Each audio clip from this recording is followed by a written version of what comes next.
Hi Libra, this is your April 10th to April 16th weekly tarot reading. We'll have 5 separate spreads in this weekly reading. We'll have a spread on new love, a separate spread on love in an existing relationship or marriage. I'll then do the X spread. After that, we'll talk about your work, your business, and your finances. And at the end, we'll see what you're not expecting to happen this week. Please like, share, and subscribe to support this channel. This first spread is a new love this week. We have the Eight of Swords, clarified by the Queen of Swords. We have the Page of Pentacles, clarified by the King of Swords. We have the Six of Wands. In the potential outcome, we have the Ace of Cups with the Two of Cups and the Ten of Cups, and we also have Death on the bottom of the deck. You could be dealing with a fellow air sign, Gemini, not a Libra, or Aquarius. We also have Scorpio on the table. This is one interesting reading. Libra. On the one hand, it kind of does feel like a Libra reading. I'll explain in a second. But at the same time, something has to change in order for the two of you to be together. And I'm not 100% sure if it's on your side or their side, but most likely on both sides. Something's got to go, something's got to be taken care of. Let me explain. The very first card that came out is the Eight of Swords, and it's clarified by the Queen of Swords. Just for the reading sakes, Libra, I assume you're the Queen of Swords, but you can assign her also as you wish, right? So the Eight of Swords is a card of somebody who's stuck, trapped.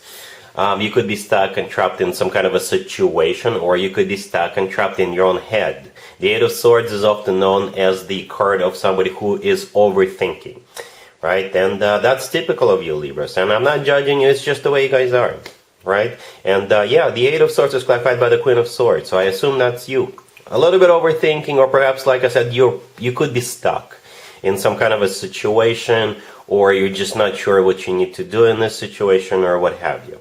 On the bottom of the deck, we have the Death card. The Death card doesn't just show up for no reason, right? The Death card is a card of transformation.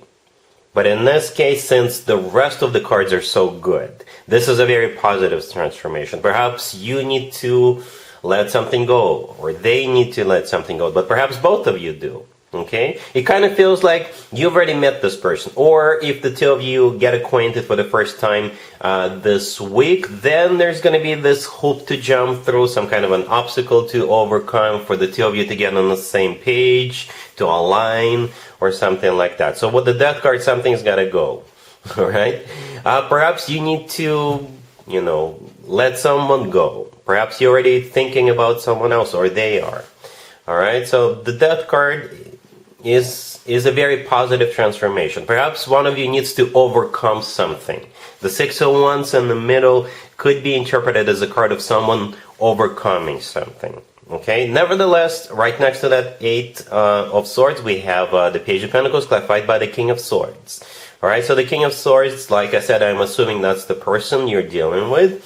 So they could be a fellow air sign, Gemini, not a Libra or Aquarius, or you guys actually make a really good couple. Right, the King and the Queen of Swords actually make a perfect power couple. All right, and the Page of Pentacles that the King of Swords is clarifying, I think you'll be hearing from them. I think you will. Right, with the Page of Pentacles, this is somebody testing the waters, but their intention is serious.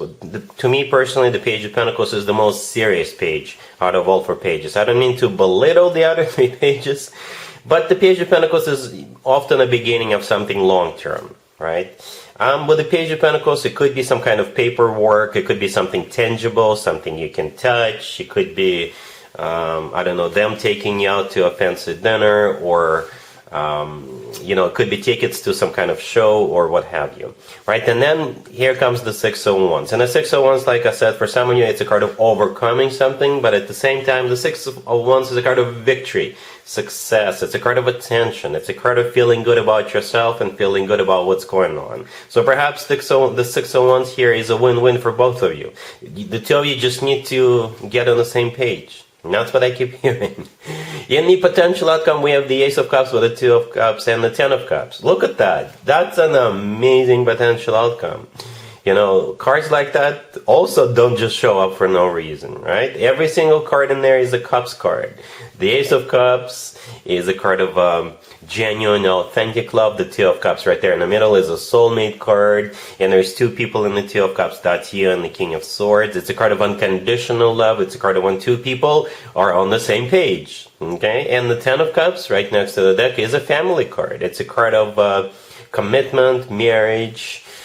This card is often referred to as the happily ever after card. So you can always leave me a comment, let me know how this plays out for you. What is the obstacle? What do you guys need to overcome? Or what's bothering you with that Eight of Swords? Are you literally stuck in some other situation? But this can definitely happen between you and this King of Swords. The two of you can definitely have a future together. Definitely. Alright, I'm not even going to bother with an extended list. Looks good in the potential outcome. Well, really happy for you, Libra. Congratulations. Libra, if you are already married or if you're in a relationship, this spread is for you. We have the Four of Wands, the Nine of Cups, the World, and the Three of Wands on the bottom of the deck. Well, this is some kind of a happy end. Not the end between the two of you, no. The World right next to the deck is the only major arcana card, and it's a card of an ending, right? But again, this is my happy end card. Let me give you an example. Retiring from work is a happy end in my opinion. If somebody graduates from college, that's a happy end. If somebody gets married, that's a happy end. If somebody decides to move in together, that's a happy end. You get the idea, right? So the Three of Wands on the bottom of the deck is the card of somebody who made up their mind, somebody who made a decision, right? So this is the prerequisite. The Four of Wands, the first card that came out, is the next card that comes after the Three of Wands. The Four of Wands is a card of marriage, commitment. It could be that's what you're finally getting into with this person. Again, you could be moving in together, taking it to the next level, or perhaps you're deciding something. You're making a final decision about your existing marriage. But again, it's something good. The Nine of Cups in the middle is a card of a wish come true, and it's also a card of personal satisfaction and fulfillment. So I assume this is something really good, because that's the way you're going to be feeling about this. You're going to be happy. And the World, again, is a happy end.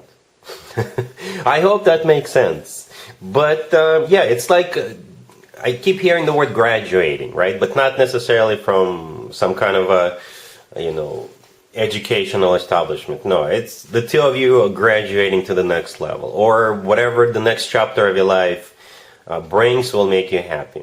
Alright? Cool. Let's see if anybody comes back from the past for you, Libra, this week. Keep in mind, it doesn't have to be the most recent ex. We have the King of Cups, clarified by the Ace of Wands. We have the Page of Pentacles, clarified by the Three of Cups.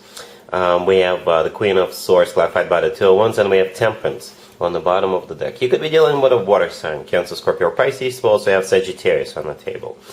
Yeah, you got this King of Cups coming back to you. And the thing about this person, it feels like they really want you back, or they really want to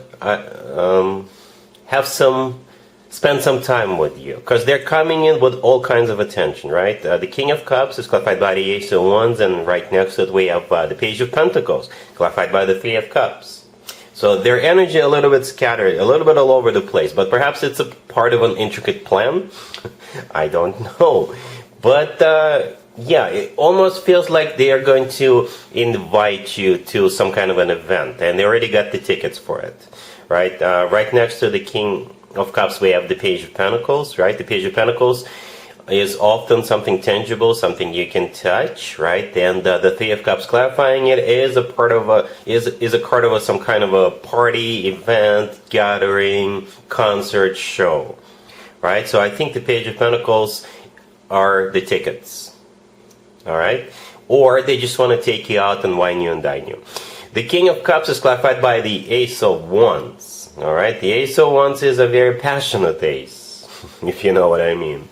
All right, on the bottom of the deck, however, we do have Temperance. Temperance could be a Sagittarius you're dealing with, but Temperance is a card of healing, and at the same time, with Temperance, when the Temperance card shows up, it could be a sign from the universe for you to take it easy, right? Temperance, with the Temperance card, nobody ever hurries into anything. And the Queen of Swords right next to the deck, that would be you, and you're clarified by the Two of Wands. So with the Two of Wands, This is you deciding what you want to do with it. So again, if I were you, I wouldn't jump head first with them. I would just see where it takes you. If you want to go out with them, go ahead, but don't forget about that Ace of Wands clarifying them. Alright, cool. Let's talk about your work, your business, and your finances, Libra, this week. We have the Eight of Pentacles, we have Judgment, we have the Six of Wands clarified by the Eight of Wands, and we have the High Priestess on the bottom of the deck. Let's talk about the Judgment card. The second card from the left. Judgment, in most cases, is a card of something or someone from the past, or something that has to do with the past. However, if there is nobody reaching out to you from the past, then Judgment is somebody making a judgment call right now. And it kind of feels like it's going to be good news for you, right? Because to the right from Judgment, we have the Six of Wands clarified by the Eight of Wands. The Six of Wands is a card of victory, success, recognition, promotion, getting a job, and things like that, right? And the Eight of Wands clarifying it, perhaps it's a lot of communication. You could be traveling this week, but you will feel good about this, right? So either somebody is making a judgment call and they're letting you know what the verdict, what the decision is, and you feel good about it. Perhaps you're being chosen, you could be being selected for something. For very few of you, like I said, it could be somebody reaching out to you from the past, and they may offer you your old job back, or perhaps some person you used to work with, they started a new job, and that new place has an opening and they thought of you, right? Or perhaps it's just somebody's going to reach out to you from the past and they'll tell you, remember that one thing? You were right all along about that. If that makes sense. The High Priestess on the bottom of the deck is most likely a card of something you're not aware of. It could be a card of intuition, but I think in this case, something is happening right now. And as a result of that, there's going to be this communication that will make you feel like the person in the Six of Wands. Alright, so it's basically it's good news. Good news, good information, good offers. Alright? Let's see what you're not expecting to happen, Libra, this week. We have the Queen of Wands clarified by the Ace of Swords. We have the High Priestess, the Two of Pentacles clarified by Justice, and we have the Ten of Wands on the bottom of the deck. What you're not expecting is this Queen of Wands. I think they will share some information with you. Perhaps something you were not aware of. I don't know if it's a secret or not, but it will make you think. Alright, so the Queen of Wands could be a fire sign. Aries, Leo, or Sagittarius, or somebody with a lot of fire in their chart. But it doesn't, if it has something to do with work, business, and finances, then they're just, an entrepreneur or somebody you work with. It could be a colleague. They're clarified by the Ace of Swords. Some kind of truth, right? The Ace of Swords is the Ace of Truth. The Ace of Swords is the Ace of Clarity. The High Priestess right next to it. Most likely, the High Priestess is a card of something you were not aware of. So it could be like a private information or something you didn't think of, right? And you'll need to think after that. The Two of Pentacles clarified by Justice, that's you. Justice is your major arcana card, Libra. But it's always a good sign to have your own major arcana card in your own reading. But with the Two of Pentacles, you will have to decide what you want to do with this, right? The Ten of Wands on the bottom of the deck is a card of a burden. So yes, it's not going to be an easy decision, but it's like now you can be proactive about this, right? Now that you have this information, now that you're aware of this, now you can make a decision based on what you just learned. So it'll be like an educated decision. I hope that makes sense. All right, so that's what I have for you, Libra, for this reading for this week. If this video resonates with you, please like it. Please also share and subscribe. And other than that, Libra, have an amazing week.